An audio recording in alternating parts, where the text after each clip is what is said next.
어르신 외지인이 왔는데 몸매가 쓸만한 것 같습니다. 술 적당히 먹여서 어르신께 대령하겠습니다. 비릿한 갯내음이 섞인 바람이 창문 틈으로 새어들어왔다. 장익현은 느긋하게 찻잔을 내려놓으며 눈앞에 서 있는 오칠성을 올려다보았다. 70줄에 접어들었지만 장익현의 눈빛은 흐리멍덩하기는커녕 뱀처럼 매섭고 축축했다. 마을 회관 안쪽 깊숙한 방, 이곳은 그가 증도를 지배하는 왕좌나 다름없었다. 장익현이 혀를 차며 입을 열었다. 칠성아. 예, 어르신. 티나지 않게 해라. 지난번처럼 시끄럽게 만들지 말고. 요즘 육지 경찰들이 냄새를 맡고 돌아다니는 것 같으니까. 장익현의 목소리는 낮고 걸걸했다. 겉으로는 인자한 시골 노인의 얼굴을 하고 있었지만 그 주름 사이사이에는 탐욕이 엉겨붙어 있었다. 오칠성은 누런 이를 드러내며 비굴하게 웃었다. 걱정 마십시오. 이번 년은 혼자 왔습니다. 차도 좋은 걸 끌고 온 게 돈도 좀 있어 보이고요. 그냥 관광 온 서울내기 같습니다. 오늘 밤 환영의 핑계로 담가버리면 쥐도 새도 모를 겁니다. 염전에 일할 놈도 부족했는데 돈도 뺏고 몸도 즐기고 일석이조 아니겠습니까? 장익현이 고개를 끄덕였다. 창밖으로 해가 뉘엿뉘엿 넘어가고 있었다. 붉게 물든 갯벌은 아름다웠지만 그 진흙 아래 얼마나 많은 비명이 묻혀 있는지는 아무도 알지 못했다. 검은색 대형 세단이 증도대교를 건너 섬 안쪽으로 미끄러지듯 들어왔다. 운전석에 앉은 도세연은 선글라스 너머로 스쳐 지나가는 풍경을 응시했다. 슬로시티라는 간판이 무색하게, 마을의 공기는 무겁고 정체되어 있었다. 한 달 전, 어머니의 빈자리를 채워주던 유일한 혈육, 외삼촌 한명석의 연락이 끊겼다.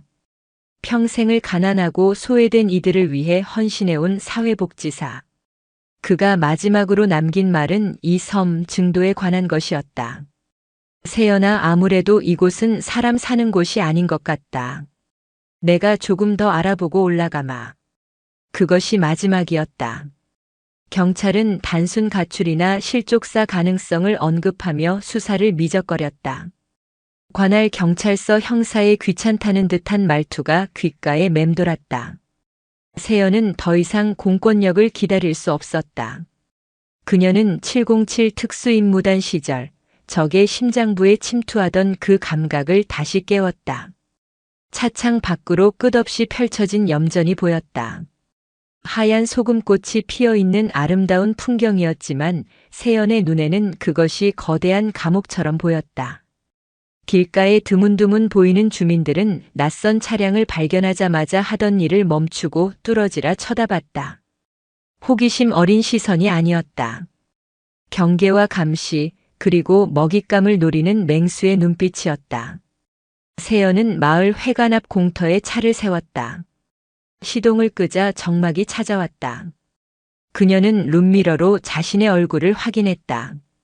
차갑고 날카로운 707 팀장 도세연은 없었다. 그저 호기심 많고 세상 물정 모르는 부잣집 관광객 도세연만이 거울 속에 있었다. 차 문을 열고 내리자마자 짭조름한 소금기와 섞인 역한 비료 냄새가 코를 찔렀다. 그녀가 기지개를 켜며 주위를 둘러보는 척하자 마을 어귀 평상에 앉아있던 사내 몇 명이 눈짓을 주고받으며 일어났다. 그중 가장 덩치가 크고 인상이 험악한 남자가 다가왔다. 오칠성이었다. 어따, 귀한 손님이 오셨네. 서울서 오셨소? 오칠성이 과장된 친절을 베풀며 물었다. 세연은 그가 입고 있는 작업복상의 주머니에 꽂힌 낡은 휴대전화와 손톱 밑에 낀 검은 때를 놓치지 않고 포착했다. 그리고 무엇보다 그에게서 풍기는 역한 술 냄새와 피냄새 비슷한 비린내가 본능적인 경고등을 울렸다. 세연은 선글라스를 살짝 내리며 밝게 웃었다. 네, 휴가차 잠시 들렀습니다. 여기가 경치가 그렇게 좋다고 해서요. 근데 마을이 참 조용하네요.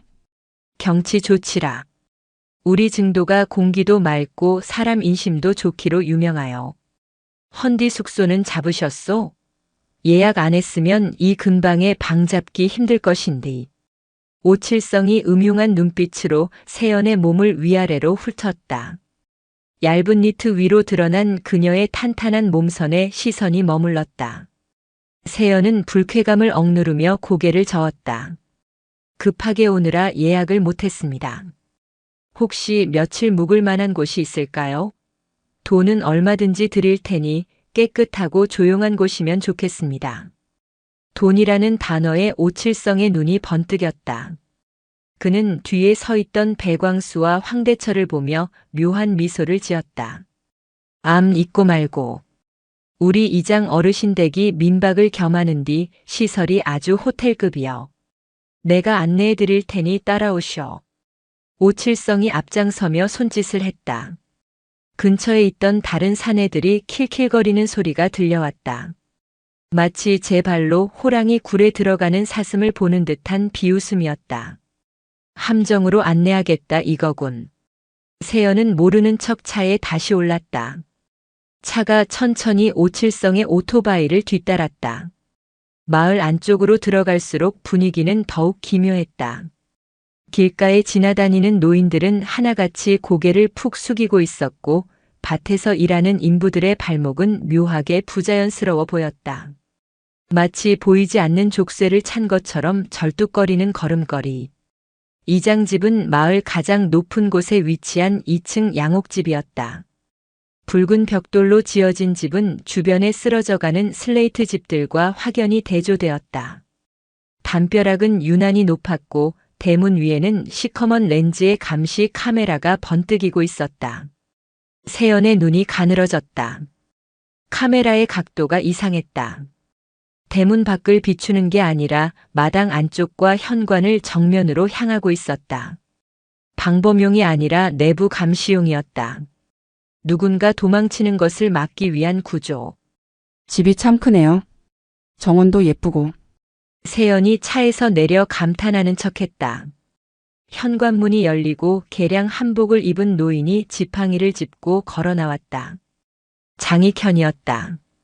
희끗희끗한 머리에 인자한 미소를 띠고 있었지만 세연은 707 시절 수많은 테러리스트를 상대하며 익힌 직감으로 알 수 있었다. 저 노인이 이 역겨운 냄새의 근원지라는 것을. 어서 오시게. 누추한 섬까지 오느라 고생이 많았네. 내가 이 마을 이장인 장익현이라네. 안녕하세요. 도세연이라고 합니다. 방이 있을까 해서 여쭤보러 왔습니다. 허허, 젊은 처자가 혼자 여행을 다니는 게 용감하구먼. 마침 2층 별채가 비어 있으니 거기 쓰면 되겠네.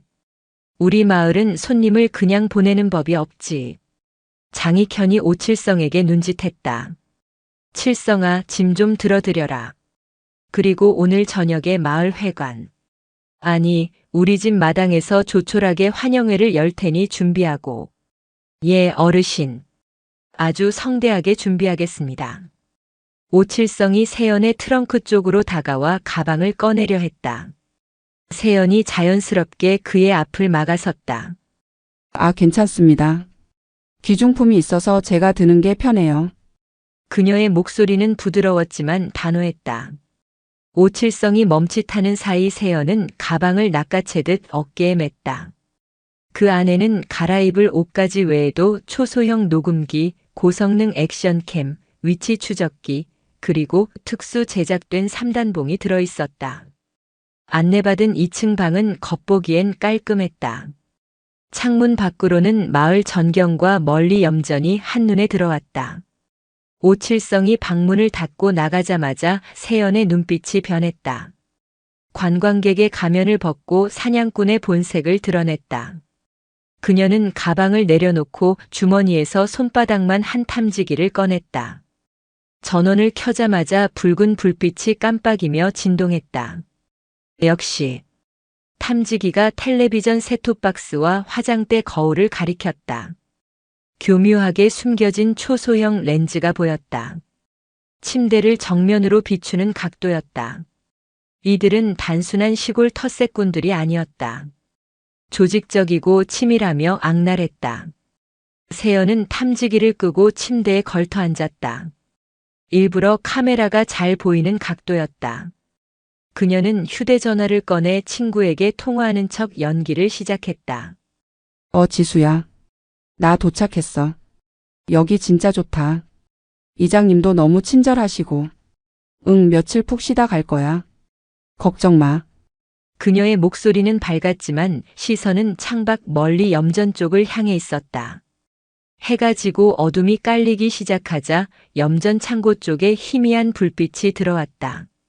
그리고 바람결에 섞여 들려오는 미세한 소리. 잘못했습니다. 한 번만. 갈매기 울음소리가 아니었다. 인간의 비명이었다. 세연의 주먹이 하얗게 질렸다. 삼촌이 저곳에 있을지도 모른다. 당장이라도 뛰쳐나가고 싶었지만 그녀는 참아냈다. 지금 섣불리 움직이면 삼촌뿐만 아니라 이곳에 억류된 모든 피해자를 위험에 빠뜨릴 수 있다. 완벽한 설계가 필요했다. 똑똑. 방문 노크 소리와 함께 오칠성의 목소리가 들려왔다. 손님, 식사 준비 다 됐습니다. 내려오시죠. 세연은 거울을 보며 표정을 풀었다. 다시 순진한 얼굴로 돌아갔다. 옷매무새를 다듬고 방문을 열었다. 네, 금방 나가겠습니다. 배가 많이 고프네요. 그녀는 환하게 웃었지만 주머니 속의 손은 차갑게 식어 있었다. 1층 마당 평상에는 장익현을 중심으로 마을 사내 넷이 술상을 차려놓고 앉아 있었다. 상 위에는 갓 잡은 생선회와 매운탕, 그리고 정체를 알 수 없는 담금주 병들이 가득했다. 장익현이 자신의 옆자리를 손바닥으로 팡팡 두드렸다. 여기 와서 앉게. 서울 이야기나 좀 들어보세. 세연은 군말 없이 그들이 지정해준 자리에 앉았다. 사방이 적으로 둘러싸인 형국이었다. 그녀의 맞은편에는 황대철이 험악한 인상으로 앉아 있었고 옆에는 오칠성이 비릿한 냄새를 풍기며 앉았다. 배광수라는 덩치가 곰 같은 남자가 음흉하게 웃으며 술병을 들었다. 자, 한 잔 받으시오.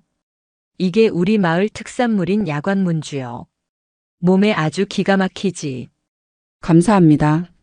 제가 술을 잘 못하지만 성의를 봐서 한 잔만 할게요. 세연은 두 손으로 공손히 잔을 받았다. 독한 알코올 냄새 속에 미세하게 섞인 다른 냄새. 수면제 아니면 근육 이완제일 것이다. 707 시절 화생방 훈련과 약물 교육을 철저히 받았던 그녀의 후각을 속일 수는 없었다. 캬, 역시 여자는 술을 좀 할 줄 알아야지. 원샷, 원샷. 사내들이 박수를 치며 환호했다.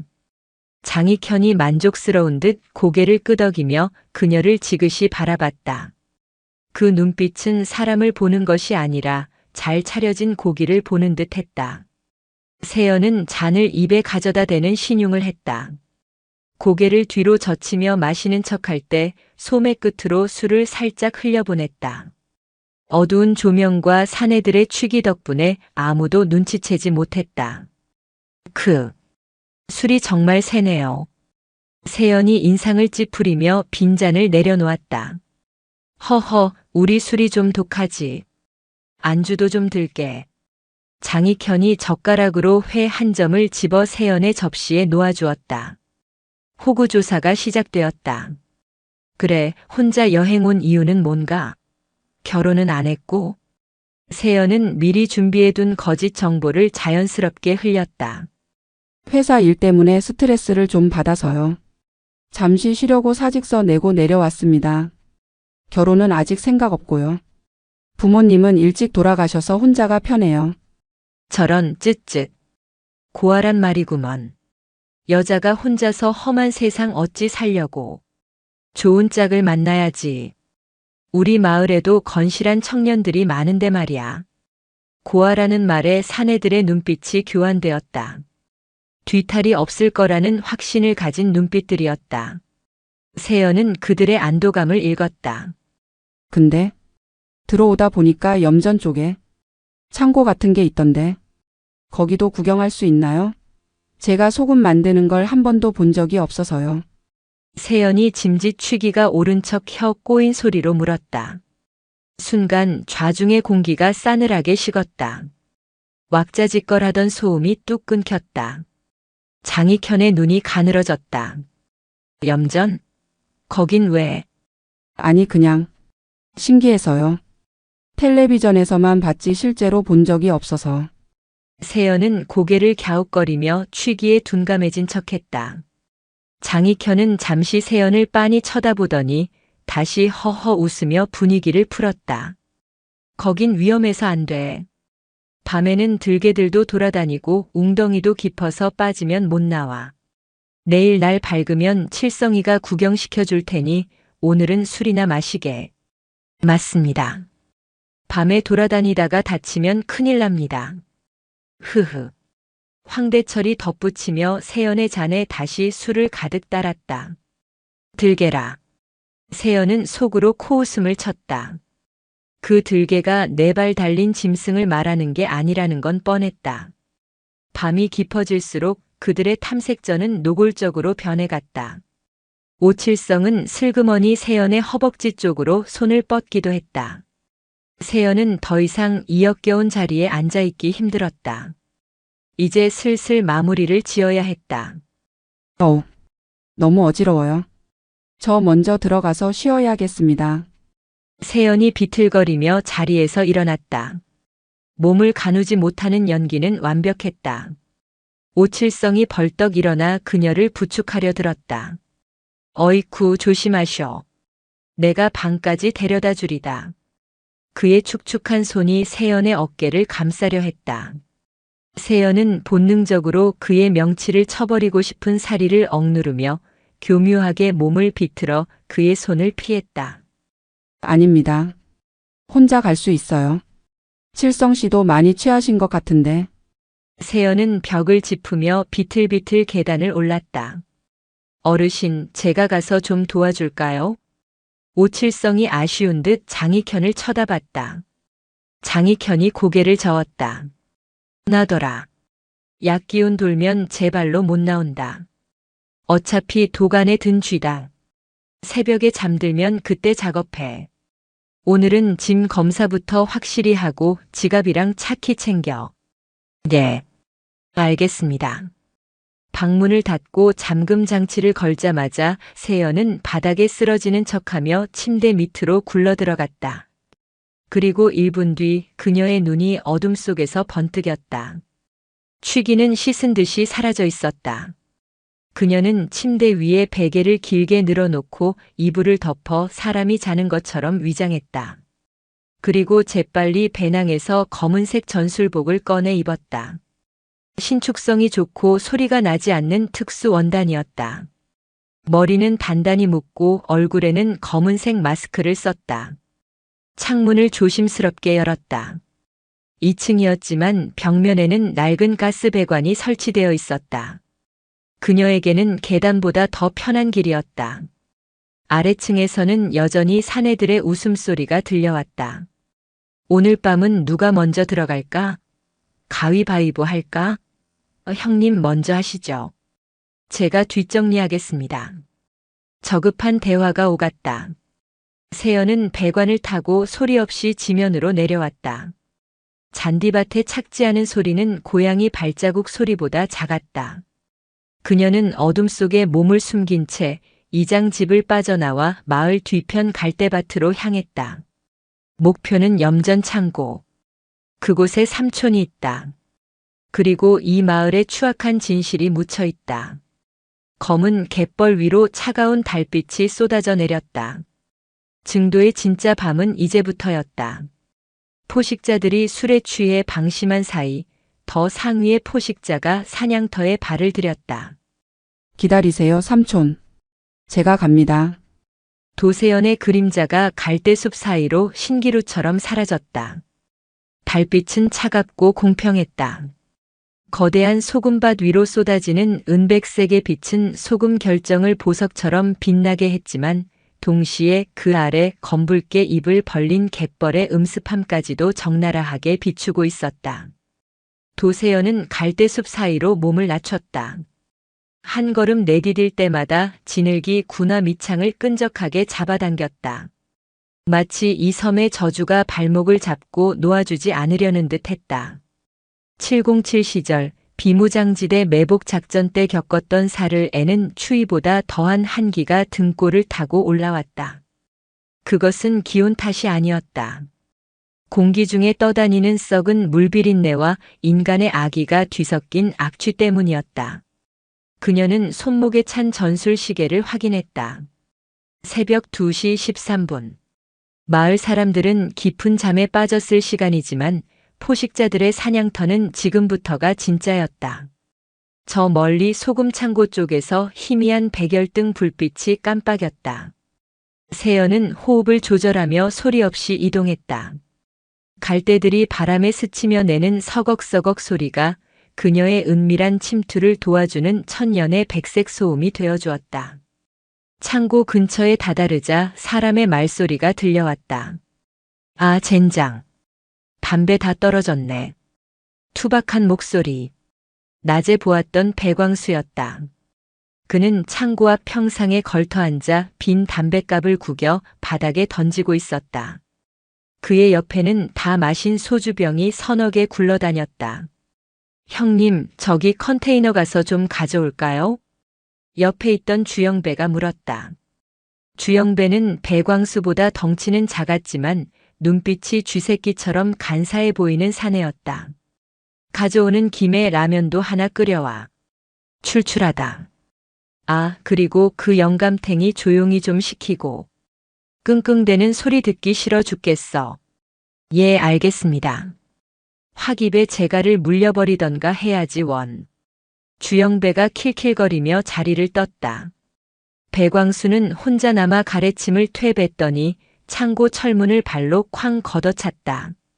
조용히 해. 잠 좀 자자, 잠 좀. 철문 너머에서 웅얼거리는 신음이 들려왔다. 세연의 미간이 좁아졌다. 단순한 창고가 아니었다. 짐승의 우리였다.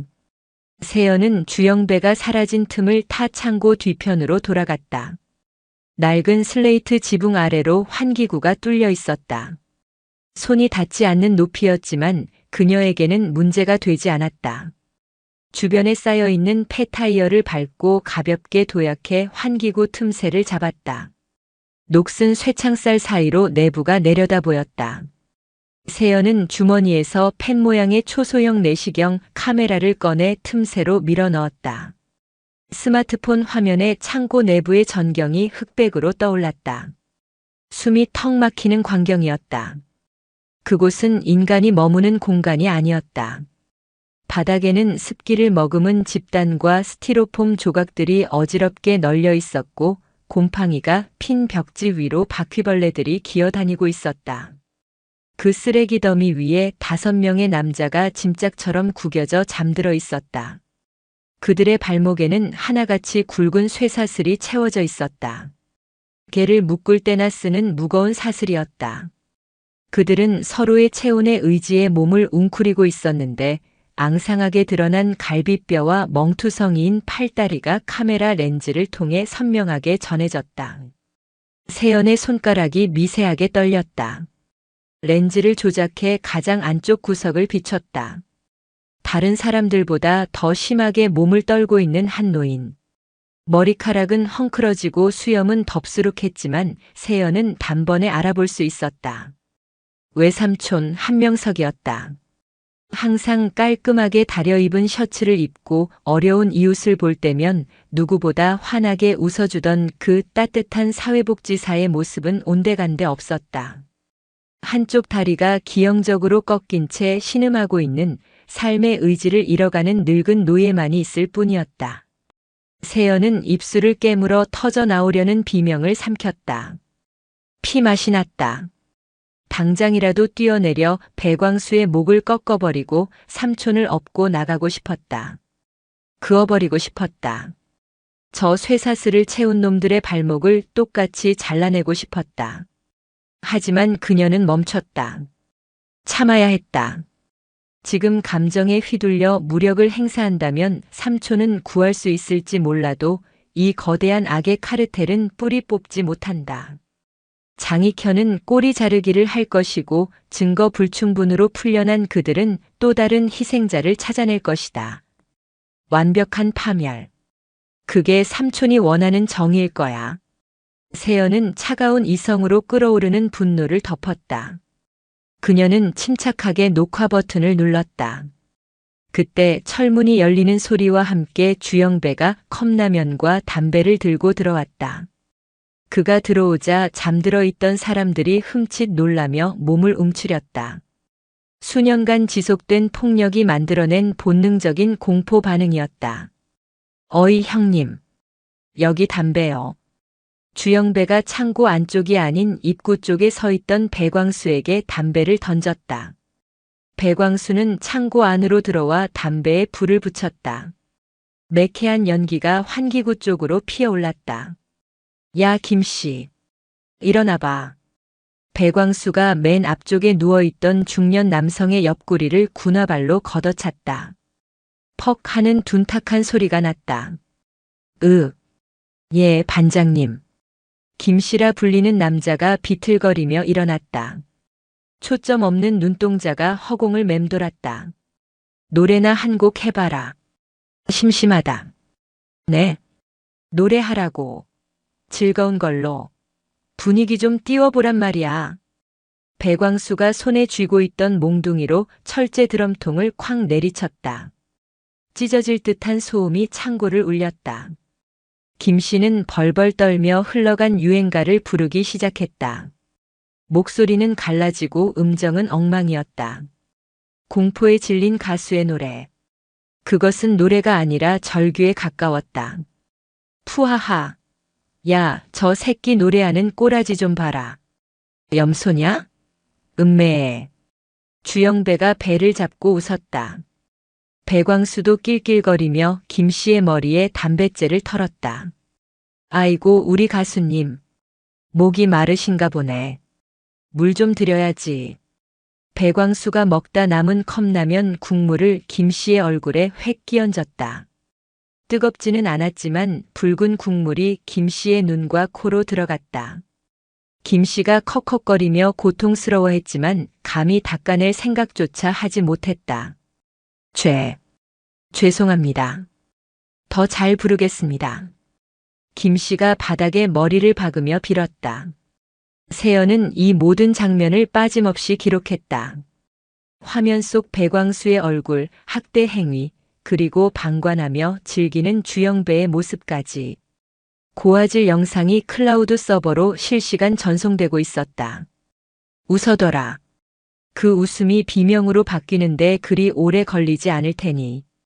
세연은 카메라를 회수하고 창고 외벽 틈새에 쌀알만 한 크기의 고성능 도청 장치를 설치했다.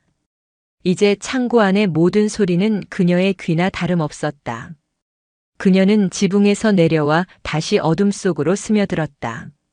다음 목표는 염전관리사무소였다. 놈들의 돈줄과 인맥을 파악해야 했다. 사무소는 창고에서 50m 정도 떨어진 컨테이너 박스였다. 창문 너머로 안을 들여다보니 불은 꺼져 있었다. 세연은 머리핀 하나를 꺼내 자물쇠 구멍에 넣었다. 707 대테러 팀장에게 이 정도 구형 자물쇠는 장난감이나 마찬가지였다. 딸깍. 경쾌한 소리와 함께 문이 열렸다. 사무실 안으로 들어선 세연은 펜라이트를 입에 물고 빛이 새어나가지 않도록 손으로 감싸 쥐었다. 책상 위에는 각종 고지서와 담배꽁초가 수북이 쌓여 있었다. 벽면 화이트보드에는 출하량, 인부관리 미수금 등의 항목이 적혀 있었다.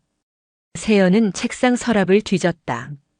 잠겨있는 아래 칸 서랍을 능숙하게 열자 두툼한 장부 하나가 나왔다. 겉표지에는 마을 발전 기금 현황이라고 적혀 있었지만 내용은 전혀 달랐다. 그녀가 장부를 펼치자 증도라는 작은 섬이 어떻게 거대한 범죄의 소굴이 되었는지 보여주는 지도가 펼쳐졌다. 2024년 10월 5일. 김 사장 인력 소개소 현금 5천. 작업비 별도. 2024년 11월 12일 증도 파출소 회식비 지원 김경희 용돈 300 2024년 12월 1일 군청 위생과 접대비 룸사롱 200 장익현은 돈으로 섬의 눈과 귀를 가리고 있었다. 인력 소개소에서 노숙자나 지적 장애인을 속여 데려오면 경찰은 그들의 실종 신고를 묵살하고 군청 공무원들은 위생 점검을 눈감아주는 구조. 완벽한 카르텔이었다. 그중 눈에 띄는 이름이 있었다. 장기 매매 브로커 닥터 최접선 예정. 김씨 건강 악화 시 처리 논의. 세연의 눈동자가 흔들렸다. 노동력을 착취하다가 쓸모가 없어지면 장기까지 팔아넘기려 했다는 것인가. 인간이 어디까지 추악해질 수 있는지 그 바닥을 보는 기분이었다. 세연은 장부의 모든 페이지를 촬영했다. 손이 떨릴 정도로 분노가 치밀었지만 사진은 한 장도 흔들리지 않았다. 그때였다. 작가를 밟는 자동차 바퀴 소리가 들려왔다. 트럭 한 대가 사무실 쪽으로 다가오고 있었다. 전조등 불빛이 사무실 창문을 훑고 지나갔다. 세연은 즉시 바닥으로 몸을 던졌다. 불빛이 머리 위를 스치고 지나갔다. 심장이 거칠게 뛰었다. 야, 황 반장님 오신다. 자던 척이라도 해.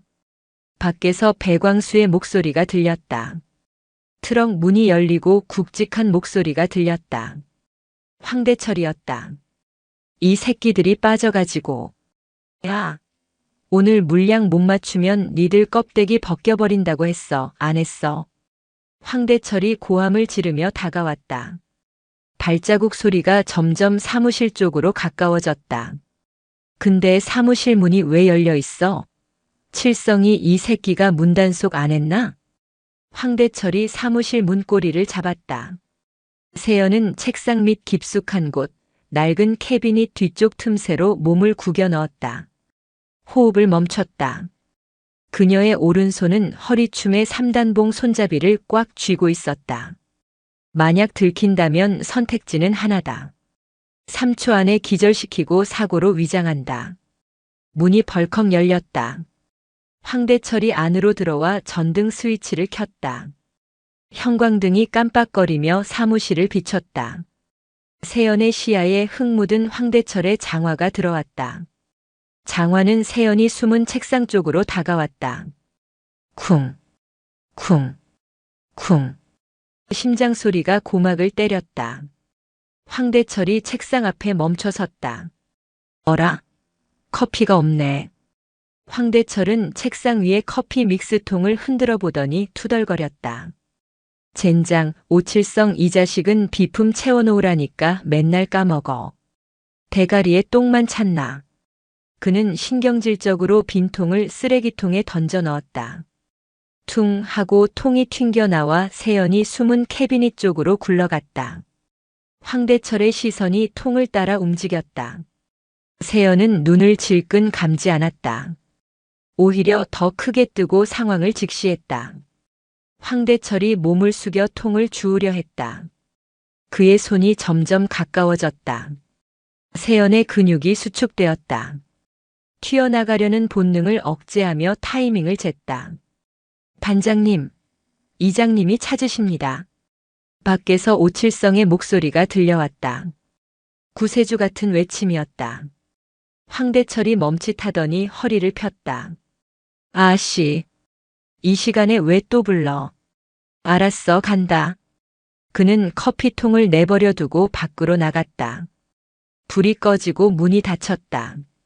트럭이 멀어지는 소리가 들릴 때까지 세연은 꼼짝도 하지 않았다. 후, 참았던 숨을 가늘게 내쉬었다. 식은땀 한 방울이 뺨을 타고 흘러내렸다. 그녀는 서둘러 사무실을 정리했다. 자신이 침입한 흔적을 완벽하게 지워야 했다. 발자국은 걸레로 닦아내고 만졌던 장부와 문고리의 지문까지 알코올 솜으로 닦아냈다. 사무실을 빠져나온 세연은 다시 어둠을 틈타 마을로 돌아왔다. 새벽 4시. 동이 트기까지는 아직 시간이 있었다. 그녀는 다시 이장집의 배관을 타고 2층 방으로 올라갔다. 방 안에 들어선 세연은 창문을 닫고 커튼을 쳤다. 침대 위에 만들어 두었던 위장을 치우고 전술복을 벗어 가방 깊숙한 곳에 숨겼다. 그리고 노트북을 꺼냈다. 오늘 밤 수집한 영상과 녹음 파일, 장부 사진들을 백업했다. 화면 속에 잡힌 외삼촌의 고통스러운 표정과 배광수의 악마 같은 웃음을 다시 한번 확인하며 그녀는 차가운 물로 세수했다. 거울 속의 도세연은 다시 무해한 관광객의 얼굴을 하고 있었다. 하지만 그 눈동자 깊은 곳에는 시퍼런 불꽃이 타오르고 있었다. 조금만 더 버티세요, 삼촌. 그리고 아저씨들. 그녀는 침대에 누웠지만 잠들 수 없었다. 머릿속에서는 치밀한 설계도가 그려지고 있었다. 단순히 경찰에 신고하는 것만으로는 부족하다. 증거인멸의 우려가 있고 지역 경찰이 매수되었을 가능성이 100% 이미 확인되었다. 그녀에게는 더 확실하고 파급력 있는 한 방이 필요했다. 그들이 가장 두려워하는 것. 어둠 속에 숨겨진 그들의 추악한 민낯을 대낮에 태양 아래 까발리는 것. 세연은 휴대전화를 들어 메시지를 작성했다. 수신인은 KBS 탐사보도팀 강선영 PD. 대학 후배이자 정의감에 불타는 열혈 기자였다. 선영아. 대한민국을 뒤집어 놓을 특종 하나 줄게. 경찰도 못 믿는 상황이야.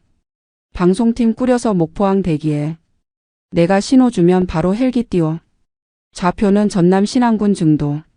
전송 버튼을 눌렀다. 그리고 하나 더. 707 시절 동료였던 지금은 민간 보안업체 이사로 있는 김소령에게도 연락했다. 선배. 부탁 하나만 하자. 내일 정오 내가 보내는 좌표 일대의 통신망을 잠시만 교란해줘. 특정 시간대에 이 마을에서 외부로 나가는 전화나 인터넷을 차단해줘. 내 폰만 화이트리스트에 넣고. 답장은 1분도 안 되어 도착했다. 오케이. 도 팀장이 움직이는 거면 큰 건이겠네. 몸 조심해라. 모든 준비는 끝났다. 덫은 놓였다. 이제 사냥감이 제 발로 걸어 들어오게 만드는 일만 남았다. 날이 밝았다. 꽃기호하는 닭 울음소리와 함께 거짓된 평화가 마을을 덮었다. 세연은 짐짓 부스스한 얼굴로 1층으로 내려갔다. 거실에서는 장익현이 아침 뉴스를 보고 있었다. 뉴스에서는 전국에서 가장 살기 좋은 마을을 소개하는 캠페인이 나오고 있었다. 역겨운 아이러니였다. 일어났나? 잠자리는 편안했고 장익현이 인자한 할아버지의 가면을 쓰고 물었다. 세연은 하품을 하며 기지개를 켰다. 네, 공기가 좋아서 그런지 아주 푹 잤습니다. 꿈도 안 꾸고 꿀잠 잤네요. 허허, 다행이구먼. 젊은 사람이 잠귀가 어두운가 봐. 어제 새벽에 고라니가 울어서 시끄러웠을 텐데. 떠보는 질문이었다. 세연은 태연하게 웃었다. 고라니요? 전혀 못 들었어요. 제가 한번 잠들면 업어가도 모르거든요. 세연의 대답에 장익현의 표정이 미세하게 풀어졌다. 그는 안심한 듯 밥상머리에 앉았다. 어서 와서 밥 먹게. 오늘은 우리 칠성이가 아주 특별한 곳을 구경시켜준다고 벼르고 있더구먼. 특별한 곳이요? 아, 그 염전 말씀이시구나. 세연이 눈을 반짝이며 맞장구 쳤다. 그래. 소금 만드는 것도 보고 우리 마을 사람들이 얼마나 열심히 사는지도 보고. 아주 좋은 경험이 될 게야. 장익현의 입꼬리가 비릿하게 올라갔다. 그의 머릿속에는 이미 세연을 처리할 계획이 서 있는 듯 했다. 염전을 구경하다가 실수로 웅덩이에 빠졌다거나 실족사했다는 시나리오. 하지만 그는 꿈에도 모를 것이다. 자신이 세연을 데려가려는 그곳이 자신의 무덤이 될 것이라는 사실을. 아침 식사로 나온 조기 매운탕은 얼큰하고 맛있었다. 하지만 세연은 국물 한 모금을 삼킬 때마다 목이 메었다. 이 생선을 잡고 손질하고 요리했을 누군가의 노동력 착취가 떠올랐기 때문이다. 식사를 마치고 마당으로 나가자 오칠성이 낡은 트럭을 대기시켜 놓고 있었다. 타시죠, 손님. 오늘 날씨가 아주 기가 막힙니다. 오칠성이 조수석 문을 열어주며 낄낄거렸다. 세연은 미소를 지으며 트럭에 올랐다. 기대되네요. 정말 특별한 구경이 됐으면 좋겠어요. 트럭이 덜컹거리며 출발했다. 세연의 주머니 속에서 스마트폰은 실시간 위치 정보를 전송하고 있었다. 차창 밖으로 스쳐 지나가는 풍경들이 유난히 선명하게 느껴졌다. 갯벌에게 구멍 하나, 바람에 흔들리는 갈대 한 포기까지. 트럭이 마을을 벗어나 염전으로 향하는 비포장도로에 들어섰다. 흙먼지가 피어올랐다. 손님, 서울에서는 무슨 일 하셨소? 오칠성이 운전대를 잡으며 물었다. 그냥 사람 찾는 일 좀 했어요. 사람 찾는 일? 흥신소 같은 건가? 비슷해요. 잃어버린 물건도 찾고 잃어버린 양심도 찾고 가끔은 쓰레기도 치우고요. 쓰레기? 하하. 서울 아가씨가 농담도 잘하시네. 오칠성은 세연의 말뜻을 전혀 이해하지 못한 채 킬킬거렸다. 트럭은 점점 더 깊은 곳, 세상과 단절된 그들만의 왕국으로 향하고 있었다. 세연은 차창에 비친 자신의 얼굴을 보며 속으로 중얼거렸다. 오늘은 분리수거하는 날이야, 오칠성 씨. 멀리서 하얀 소금산이 보이기 시작했다. 그 아래 검은 개미처럼 움직이는 사람들이 보였다. 지옥의 입구가 열리고 있었다. 트럭은 덜컹거리며 비포장도로를 달렸다. 차창 밖으로 펼쳐진 염전은 끝이 보이지 않을 정도로 광활했다.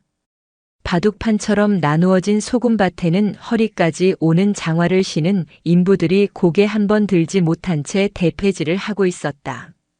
하얀 소금 결정이 햇빛을 받아 눈부시게 반짝였지만 그 빛은 그들의 검게 그을린 피부와 묘한 대조를 이루며 기괴한 풍경을 자아냈다. 오칠성이 콧노래를 흥얼거렸다. 저기 보이는 창고가 소금 보관하는 곳입니다. 그 뒤쪽으로 가면 경치가 아주 죽여주죠. 바다가 한눈에 보이거든요. 아, 그래요? 정말 기대되네요. 도세연은 짐짓 들뜬 목소리로 대꾸했다. 하지만 그녀의 선글라스 너머 눈동자는 창고 주변의 지형지물을 샅샅이 스캔하고 있었다. 퇴로, 은폐물, 그리고 잠복해 있을 적들의 위치까지.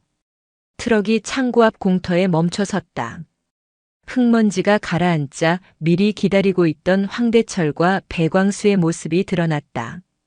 그들은 손에 쇠스랑과 몽둥이를 든 채 작업을 하다가 잠시 쉬는 척 연기하고 있었다. 하지만 그들의 근육은 잔뜩 긴장되어 있었고 눈빛은 사냥감을 노리는 하이에나처럼 번들거렸다. 오칠성이 차에서 내리며 소리쳤다. 형님, 손님 모시고 왔습니다. 황대철이 땀을 닦는 신용을 하며 다가왔다. 아이고 오셨습니까? 먼 길 오시느라 고생하셨네. 여기가 우리 마을의 보물창고입니다. 안녕하세요.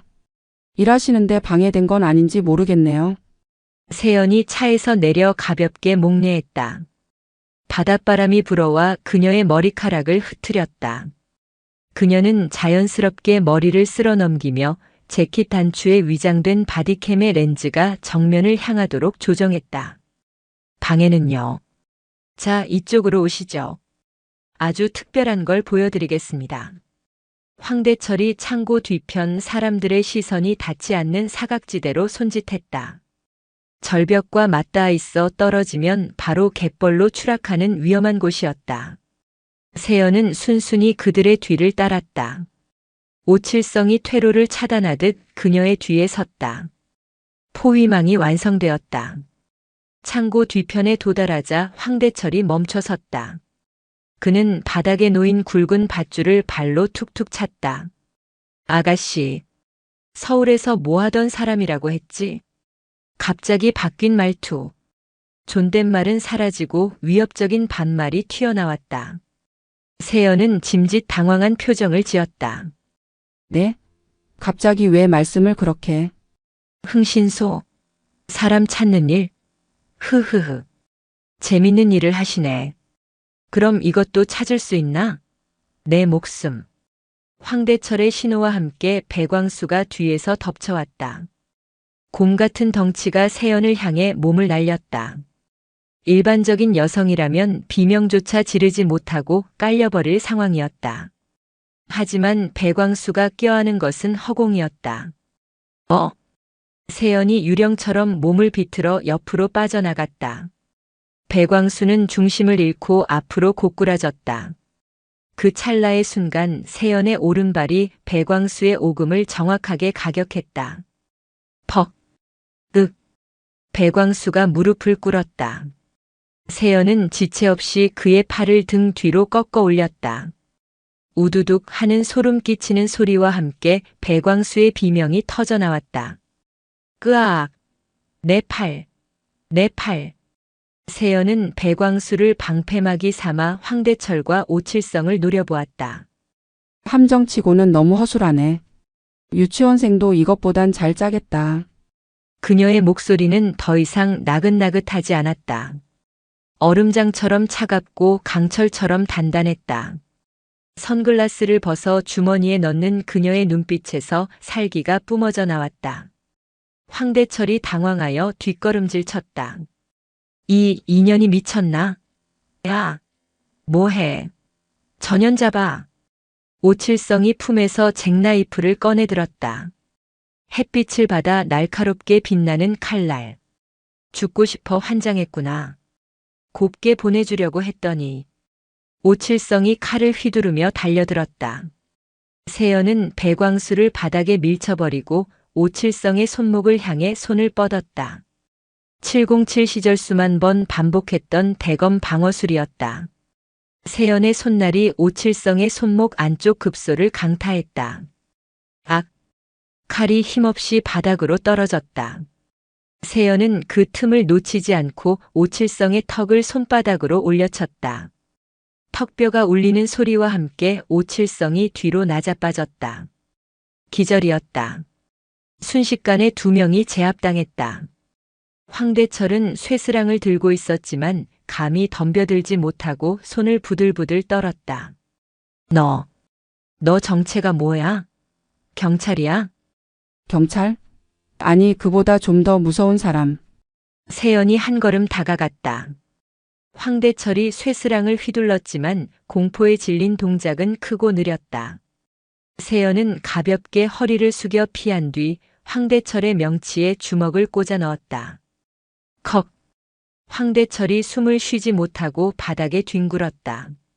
거품을 무는 그를 내려다보며 세연은 온매무새를 다듬었다. 주모자만 남았네. 그때였다. 염전 입구 쪽에서 검은색 제네시스 차량이 흙먼지를 일으키며 달려왔다. 장익현이었다.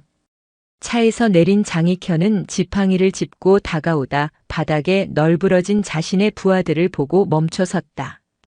그의 뒤로 염전에서 일하던 인부 10여 명이 우르르 몰려왔다. 그들 손에는 삽과 곡괭이가 들려 있었지만 표정은 하나같이 겁에 질려 있었다. 장익현이 시켜서 억지로 끌려온 것이 분명했다. 허허, 내 눈이 삐었지. 여우 새끼인 줄 알았더니 호랑이를 들였구먼.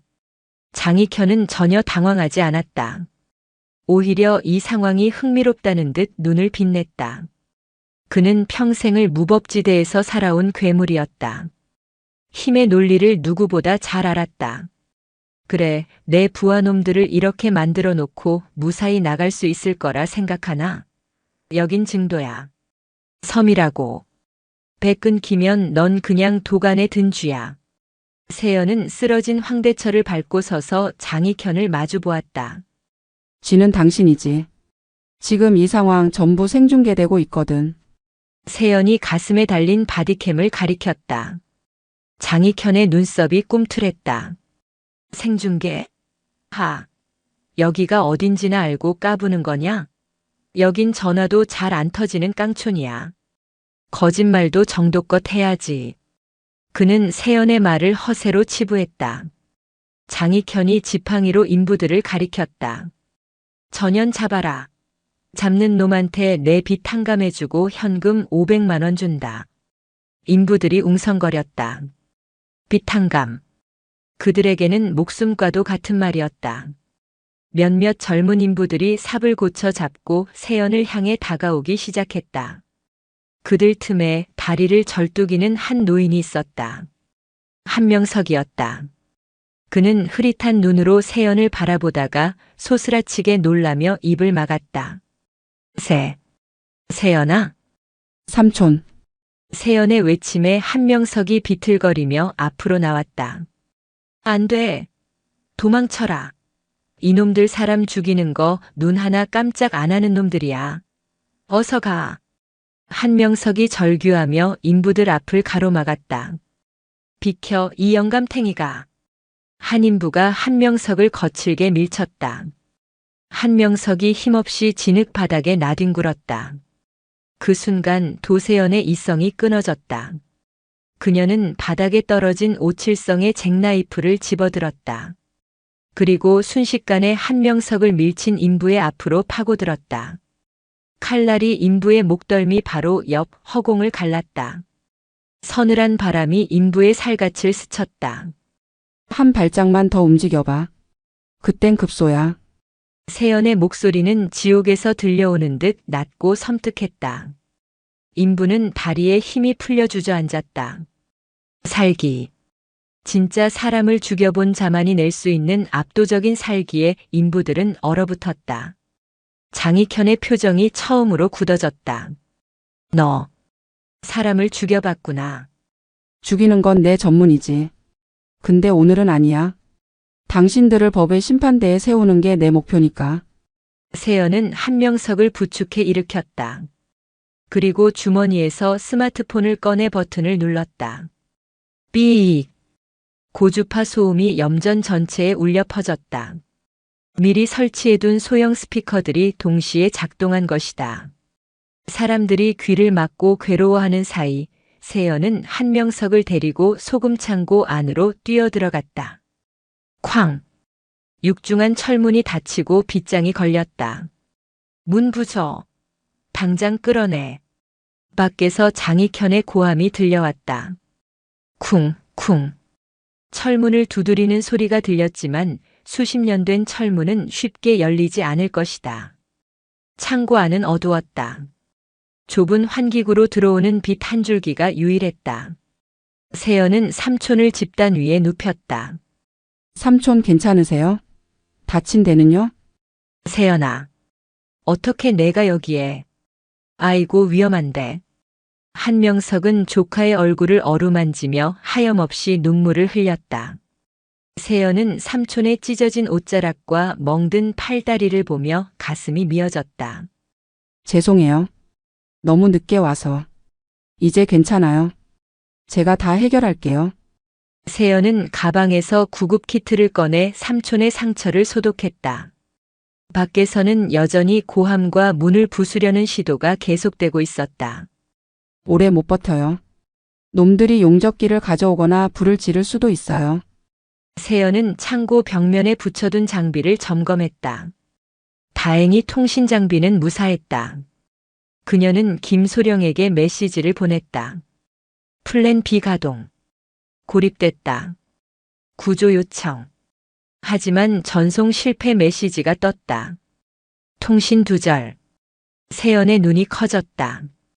화면 상단의 안테나 표시가 서비스 없음으로 바뀌어 있었다. 놈들이 전파 방해 장치를 썼어. 장익현은 멍청하지 않았다. 세연이 휴대전화를 사용하는 것을 보고 즉시 섬의 통신을 차단해버린 것이다. 외부와의 연결이 끊겼다. 이제 이 섬은 완벽한 밀실이 되었다. 밖에서 장익현의 목소리가 확성기를 통해 들려왔다. 아가씨, 전화기 먹통이지? 내가 말했잖아. 여긴 내 땅이라고. 육지 경찰? 방송국? 꿈 깨라. 오늘 밤 너희 둘은 쥐도 새도 모르게 갯벌에 묻힐 거다. 세연은 주먹을 꽉 쥐었다. 상황이 꼬였다. 하지만 절망하진 않았다. 707 훈련에서 최악의 상황은 늘 상정된 시나리오였다. 삼촌. 저 믿죠? 세연이 단호한 눈빛으로 물었다. 한명석이 고개를 끄덕였다. 밤이 되면 움직일 거예요. 제가 놈들의 시선을 끌 테니 삼촌은 저 환기구 밑에 숨어 계세요. 제가 다 정리하고 돌아올게요. 세연은 3단봉을 길게 뽑아들었다. 사냥감이 사냥꾼이 될 시간이었다. 해는 졌고 어둠이 다시 증도를 삼켰다. 하지만 오늘 밤은 고요하지 않았다. 마을 곳곳에 횃불과 서치라이트가 켜졌고 트럭의 엔진 소리가 요란하게 울렸다. 소금 창고 밖은 요새처럼 변해 있었다. 장익현은 마을 청년회뿐만 아니라 육지에서 손님들을 불러들였다. 목포에서 활동하는 폭력 조직 일명 독사파 조직원 10명이 승합차를 타고 들어온 것이다. 회장님, 저 안에 있습니까? 독사파 행동대장 마무라가 야구 방망이를 어깨에 걸치며 물었다. 그래. 아주 독한 년이야. 내 부하 셋을 병신으로 만들었어. 죽이지는 말고 반쯤 죽여서 끌고 와. 내 손으로 직접 처리할 게 있으니까. 장익현이 이를 갈며 말했다. 걱정 마십시오. 계집애 하나 잡는 건 일도 아니죠. 얘들아, 작업 시작해라. 조폭들이 쇠파이프와 회칼을 들고 창고를 포위했다. 그들은 용접기를 가져와 철문의 경첩을 녹이기 시작했다. 치익 하는 소리와 함께 불꽃이 튀었다. 창고 안. 도세연은 숨죽이며 그 소리를 듣고 있었다. 예상보다 많아. 10명. 아니 15명. 정면 돌파는 무리였다. 삼촌을 지키면서 싸우기엔 숫자가 너무 많았다. 그녀는 시선을 위로 돌렸다. 슬레이트 지붕. 낡아서 삐걱거리지만 유일한 탈출구였다. 세연은 한명석을 창고 구석, 소금 포대가 쌓인 틈새에 숨겼다. 절대 나오시면 안 돼요. 무슨 소리가 들려도. 세연아, 조심해라. 세연은 창고 중앙에 쌓여있던 폐타이어와 기름걸레에 불을 붙였다. 순식간에 검은 연기가 피어올랐다. 불이야. 안에서 불이 났다. 밖에서 당황한 목소리가 들렸다. 이 미친년이 자폭이라도 하려나 보다. 문 빨리 열어. 문이 열리는 순간이 기회였다. 세연은 지붕 쪽 환기구를 발로 차 뜯어냈다. 연기가 환기구로 빠져나가며 시야를 가렸다. 그녀는 그 연기 속에 몸을 숨기고 지붕 위로 올라갔다. 철문이 굉음과 함께 뜯겨나갔다. 조폭들이 안으로 우르르 밀려 들어갔다. 콜록콜록. 아무도 없어. 젠장, 어디 갔어? 그들이 우왕좌왕하는 사이 세연은 지붕 위에서 어둠 속으로 몸을 날렸다. 그녀의 목표는 장익현이 있는 본부, 즉 염전 사무실이었다. 통신 차단 장치가 그곳에 있을 확률이 높았다. 세연은 갈대밭을 포복으로 이동했다. 조폭들이 창고 주변을 수색하느라 사무실 쪽 경비가 허술했다. 사무실 앞에 2명. 세연은 바닥에 있는 돌멩이를 집어 반대편 드럼통을 향해 던졌다. 깡! 하는 맑은 소리가 밤 공기를 갈랐다. 뭐야? 저기 뭐가 있는데? 경비를 서던 조폭 한 명이 소리난 쪽으로 걸어갔다. 남은 한 명이 고개를 돌리는 순간 세연이 어둠 속에서 튀어나왔다. 그녀의 팔이 조폭의 목을 감았다. 소리 지를 틈도 없이 경동맥이 조여졌다. 컥 하는 짧은 신음과 함께 남자가 축 늘어졌다. 세연은 그를 덤불 속에 숨기고 즉시 사무실로 진입했다. 사무실 안에는 예상대로 낯선 기계 장치 하나가 붉은 불빛을 깜빡이고 있었다. 군용 제머였다. 장익현이 군매까지 동원했음을 짐작게 했다. 세연은 제머의 전원을 끄는 대신 배선을 조작해 역으로 이용하기로 했다. 그녀는 제머를 증폭 모드로 바꾼 뒤 주파수를 마을 방송 스피커에 맞췄다. 이제 내 차례야. 그녀는 마이크를 잡았다. 아, 독사파 여러분. 그리고 장익현 씨.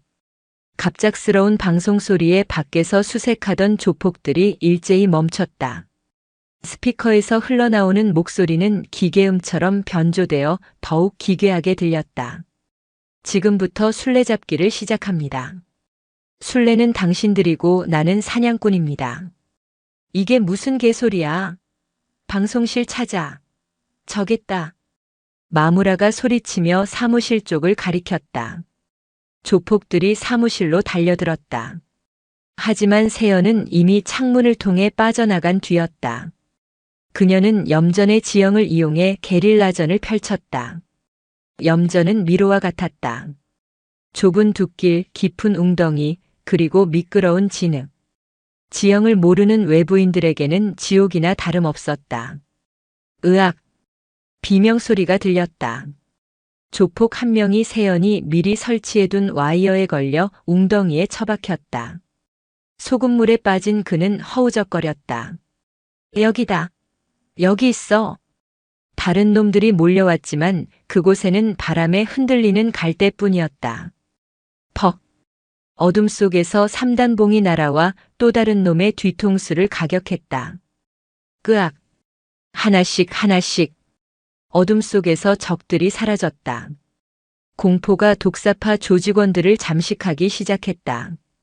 그들은 보이지 않는 적에 대한 두려움으로 서로 뭉치기 시작했다. 장익현은 자신의 차 안에서 이 상황을 지켜보고 있었다. 손이 떨렸다. 도대체 전현 정체가 뭐야? 특수부대라도 나왔어? 그때 장익현의 차 창문을 누군가 똑똑 두드렸다. 누구냐? 장익현이 놀라 소리쳤다. 창문 너머로 도세연의 얼굴이 쓱 나타났다. 피칠갑을 한 채 웃고 있는 얼굴. 물론 그 피는 그녀의 것이 아니었다. 나와. 이야기 좀 하자. 힉. 장익현은 기겁하며 차 문을 잠그려 했지만 세연이 팔꿈치로 유리를 깨부수고 손을 집어넣어 잠금 장치를 풀었다. 유리 파편이 튀었지만 그녀는 눈 하나 깜짝하지 않았다. 그녀는 장익현의 멱살을 잡아 밖으로 끌어내렸다. 살려줘. 돈 줄게. 얼마면 돼? 10억? 20억? 장익현이 비굴하게 빌었다. 세연은 그를 짐짝처럼 바닥에 패대기 쳤다. 그리고 그의 휴대전화를 꺼냈다. 비밀번호 풀어. 무슨. 풀라고. 세연이 3단봉으로 장익현의 허벅지를 내리쳤다. 아, 알았어. 영희야. 장익현이 떨리는 손으로 잠금을 해제했다. 세연은 즉시 통화 목록과 문자 메시지를 확인했다. 닥터 최 김서장 군수. 모든 증거가 여기 있었다. 그녀는 데이터를 자신의 클라우드로 전송했다. 통신 제머를 망가뜨려 놨기에 전송은 원활했다. 그때 뒤에서 서늘한 기운이 느껴졌다. 대단하군. 마무라였다. 그는 쓰러진 부하들을 뒤로 하고 긴 회칼을 든 채 세연을 노려보고 있었다. 그의 눈빛은 다른 양아치들과 달랐다.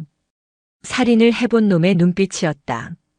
하지만 게임은 여기까지다.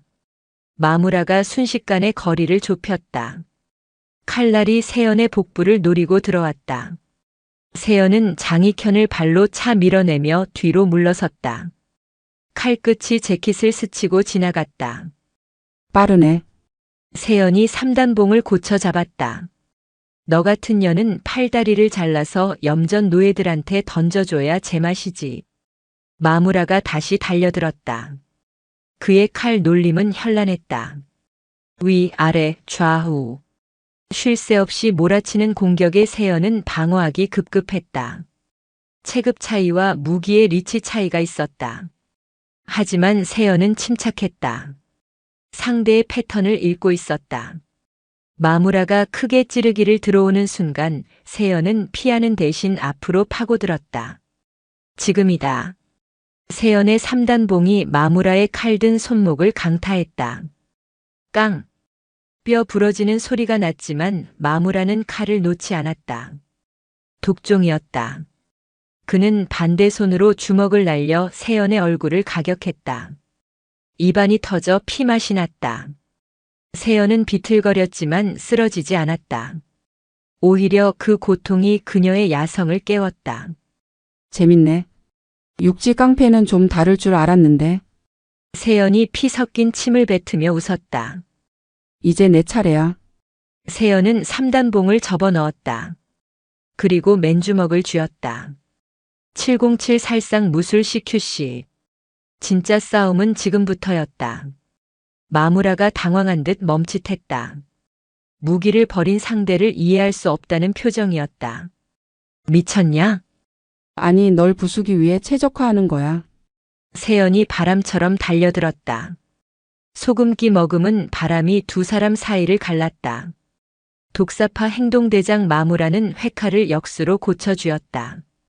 그는 평생 칼밥을 먹으며 수많은 놈을 담가왔지만 눈앞의 여자처럼 기이한 살기를 내뿜는 상대는 처음이었다. 무기를 버린 여유라니. 그것은 오만이거나 압도적인 자신감 둘 중 하나였다. 후회하게 해주마.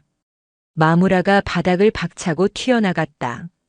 짐승 같은 탄력이었다. 그의 칼날이 뱀의 혀처럼 세연의 목덜미를 노리고 파고들었다.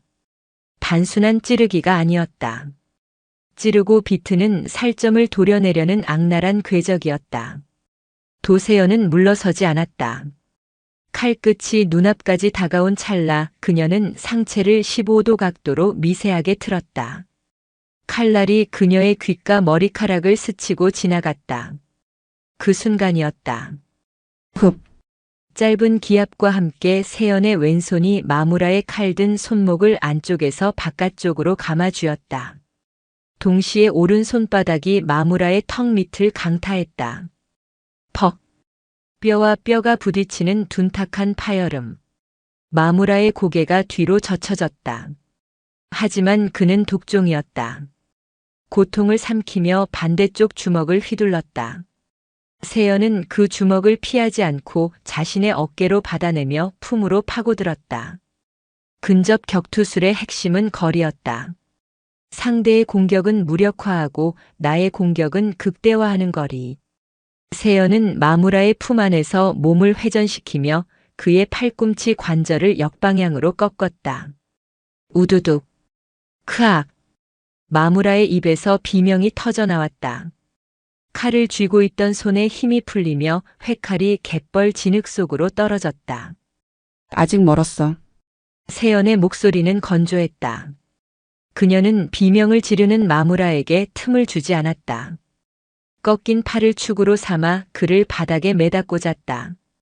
70kg이 넘는 거구가 허공을 반바퀴 돌아 진흙탕에 처박혔다. 커헉. 마무라가 피 섞인 거품을 토해냈다. 늑골이 부러진 듯 숨을 쉴 때마다 가슴을 부여잡았다. 그는 믿을 수 없다는 눈으로 세연을 올려다보았다. 인간이 아니었다. 하지만 세연은 자비가 없었다. 쓰러진 마무라의 위로 올라탄 그녀는 주먹을 들어 올렸다. 너 같은 놈들 때문에 밤길 무서워하는 사람들이 생기는 거야. 쾅! 세연의 주먹이 마무라의 안면에 꽂혔다. 마무라의 눈동자가 뒤집히며 기절했다. 주변은 정적에 휩싸였다. 횃불을 들고 서 있던 나머지 독사파 조직원들은 겁에 질려 뒷걸음질 쳤다.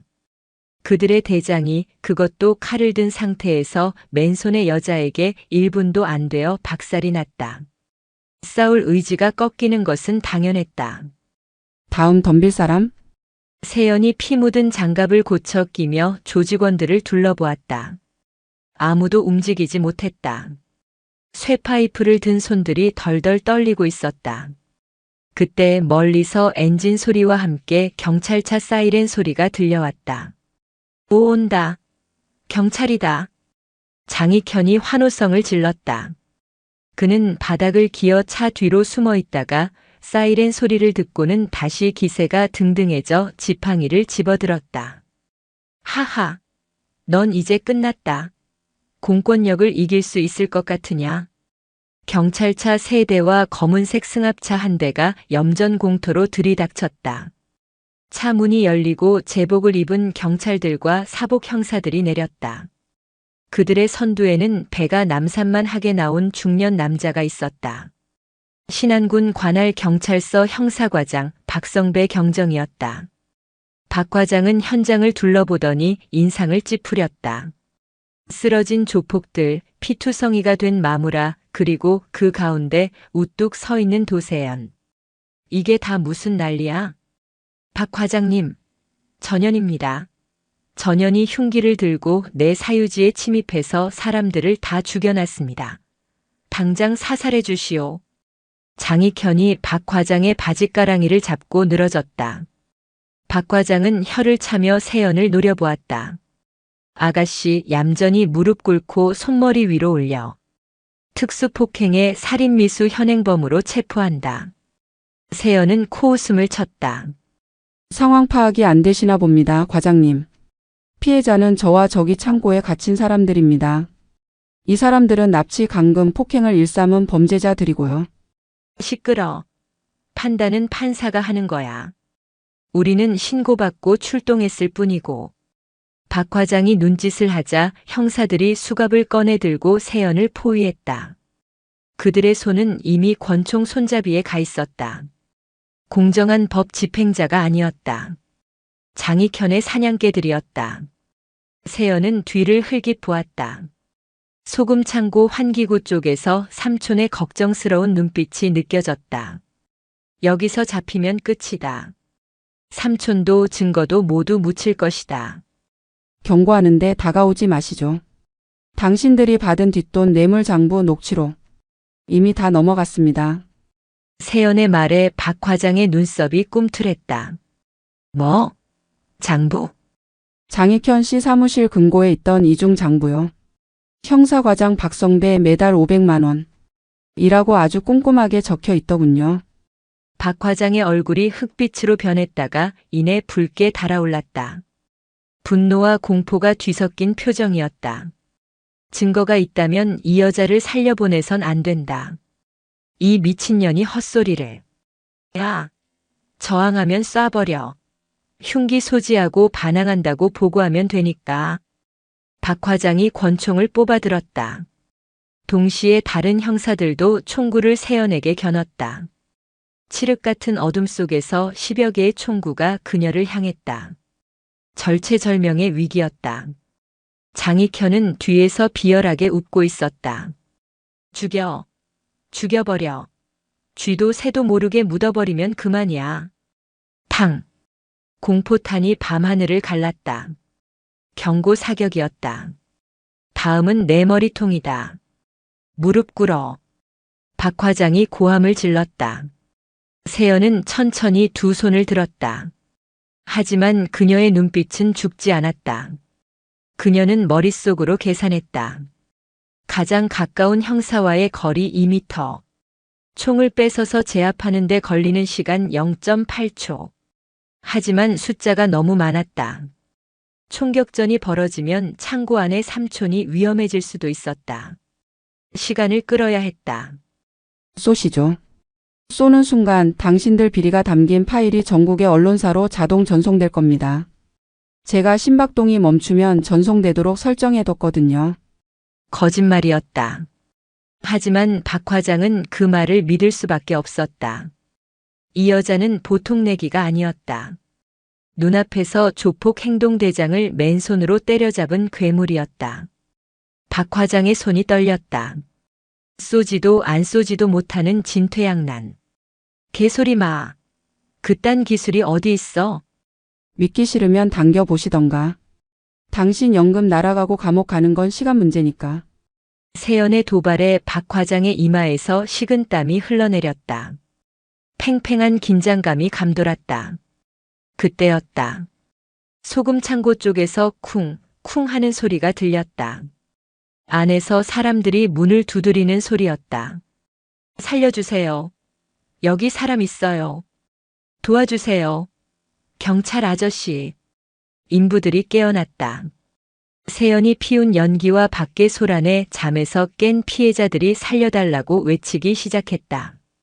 박 과장은 당황했다. 목격자가 너무 많았다. 야, 가서 저 입들 좀 막아. 조용히 안 시켜. 형사 2명이 곤봉을 들고 창고 쪽으로 뛰어갔다. 멈춰. 세연이 소리쳤다. 그녀가 움직이려 하자 박 과장이 방아쇠에 손가락을 걸었다. 움직이지 마. 진짜 쏜다. 세연은 이를 악물었다. 무력한 피해자들이 또다시 짓밟히는 꼴을 보고만 있어야 하는가. 그 순간 밤하늘 저 멀리서 둔탁한 프로펠러 소리가 들려오기 시작했다. 두두두두두두. 처음에는 작았지만 점점 거대해지는 소리. 바람이 일기 시작했다. 염전의 소금가루가 회오리처럼 피어올랐다. 모두의 시선이 하늘로 향했다. 거대한 탐조등 불빛이 수직으로 꽂혔다. 대낮처럼 환한 빛이 염전을 비췄다. 눈을 뜰 수 없는 강렬한 빛에 박 과장과 형사들 그리고 장익현이 팔로 눈을 가렸다. 방송국 헬기였다. 헬기 옆면에는 KBS 보도국이라는 글자가 선명했다. 그리고 그 뒤로 검은색 헬기 2대가 더 나타났다. 경찰청 마크가 찍힌 헬기였다. 지역 경찰이 아닌 서울 본청에서 날아온 항공대였다. 드디어 왔군. 도세연은 입꼬리를 올렸다. 그녀가 강선영 PD에게 보낸 좌표가 정확히 적중했다. 헬기에서 확성기 소리가 울려 퍼졌다. 여기는 대한민국 경찰청 광역수사대입니다. 아래 있는 병력들은 무기를 버리고 즉시 투항하십시오. 다시 알립니다. 즉시 무기를 버리지 않으면 발포하겠습니다. 박 과장은 망연자실한 표정으로 하늘을 올려다보았다. 광역수사대. 지역 경찰의 비리를 감찰하고 수사하는 저승사자들이 떴다. 그것도 방송국 헬기를 대동하고. 에이, 이게 뭐야? 어떻게 서울에서? 장익현이 주저앉았다. 지팡이가 진흙탕에 처박혔다. 그는 이해할 수 없었다.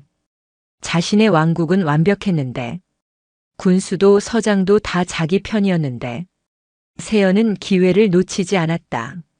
멍하니 서 있는 박 과장에게 달려들어 손목을 꺾고 권총을 뺏었다. 악! 박 과장이 비명을 지르며 무릎을 꿇었다. 세연은 능숙하게 권총의 슬라이드를 당겨 탄을 확인하고 헬기를 향해 수신호를 보냈다. 안전 확보. 지상에서는 흙먼지를 일으키며 검은색 스타렉스 차량들이 줄지어 들어왔다. 광수대 형사들이었다. 그들은 지역 경찰들과 조폭들을 순식간에 포위했다. 무기 버려. 엎드려. 손머리 위로. 움직이면 쏜다. 상황은 역전되었다. 방금 전까지 포식자였던 자들이 순식간에 먹잇감이 되었다. 형사들이 박 과장과 부패 경찰들의 허리춤에서 총을 압수하고 수갑을 채웠다. 박성배 경정. 당신을 뇌물수수, 직권남용, 특수감금 방조 혐의로 체포한다. 당신들 다 끝났어. 광수대 팀장이 박 과장의 멱살을 잡고 흔들었다. 박 과장은 고개를 푹 숙인 채 아무 말도 하지 못했다. 세연은 총을 형사에게 건네주고 장익현에게 걸어갔다. 늙은 악마는 바들바들 떨고 있었다. 오줌을 지렸는지 바지가 축축했다. 일어나. 세연이 차갑게 명령했다. 장익현은 고개를 저으며 뒷걸음질 쳤다. 나는 몰라. 저놈들이 다 한 거야. 나는 그냥 늙은이일 뿐이야. 끝까지 비겁했다. 세연은 장익현의 멱살을 잡아 일으켜 세웠다. 저기 봐. 세연이 손가락으로 가리킨 곳에는 헬기에서 내려온 카메라 기자가 이 모든 상황을 촬영하고 있었다. 붉은 불이 들어온 카메라 렌즈. 그것은 총구보다 더 무서운 심판의 눈이었다. 당신이 만든 지옥 이제 전 국민이 다 알게 됐어. 당신이 그토록 좋아하던 돈, 이제 변호사비로 다 써도 모자랄걸. 에이, 인연이. 장익현이 도끼를 품고 세연에게 달려들려 했지만 광수대 형사들이 그를 덮쳤다. 차가운 수갑이 그의 손목에 채워졌다. 이거 나. 내가 누군지 알아. 군수한테 전화해. 서장 나오라고 해. 장익현이 발악했지만 형사들은 그를 짐짝처럼 호송차에 밀어넣었다. 상황이 정리되자 소금 창고 쪽으로 시선이 쏠렸다. 형사들이 용접기를 가져와 녹아붙은 철문을 뜯어냈다. 끼익. 철문이 열리자 역한 냄새가 쏟아져 나왔다.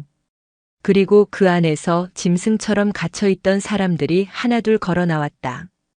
빛을 본 그들은 눈을 제대로 뜨지 못하고 손으로 가렸다. 세상에. 현장에 있던 여기자가 입을 틀어막았다. 처참한 몰골이었다.